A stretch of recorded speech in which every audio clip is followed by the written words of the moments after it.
79 organizzazzjoni qed jappellaw lill-Gvern biex jirtira l-avviżi legali li jirregolaw attivitajiet tal-ġbir tal-flus u leġiżlazzjonijiet tal-ħwienet tal-karità b'mod immedjat, filwaqt li qed jitolbu biex tibda konsultazzjoni serja mal-għaqdiet volontarji u l-Kunsill tal-istess settur biex tinstab l-aħjar triq f'dan ir-rigward.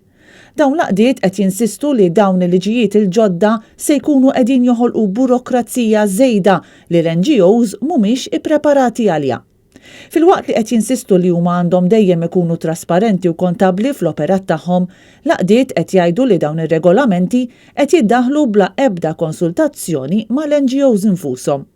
F'numru ta' aspetti dawn se jkunu qed jintroduċu xogħol duplikatu bla bżonn li se jsarraf f'telfien ta' dħul finanzjarju kbir li dawn l-għaqdiet tant għandhom bżonn biex ikunu jistgħu jkomplu joperaw b'mod speċjali f'dan iż-żmien tal-pandemija. Huma sostnew li min ilu jaħdem fis-settur tal-volontarjat jaf li ħafna minn dak li qed jiġi mitlub mill-għaqdiet volontarji permezz ta' dawn l-avviżi legali mhuwiex prattiku.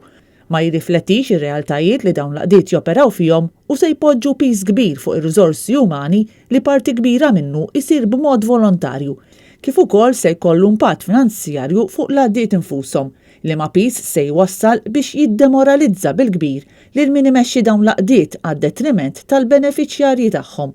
Huwa proprju għalhekk li qed jitolbu biex immedjatament tiġi rtirata din il-legal notice. Madan l-appell li naqdu wkoll Għaqda Nazzjonali Każini tal-Banda li tirrappreżenta 90 għaqda volontarja oħra u qalet li dawn il-liġijiet ser ikunu ta' xkiel fir-rigward tax-xogħol li qed isir fuq bażi lokali minn dawn l-istess soċjetajiet.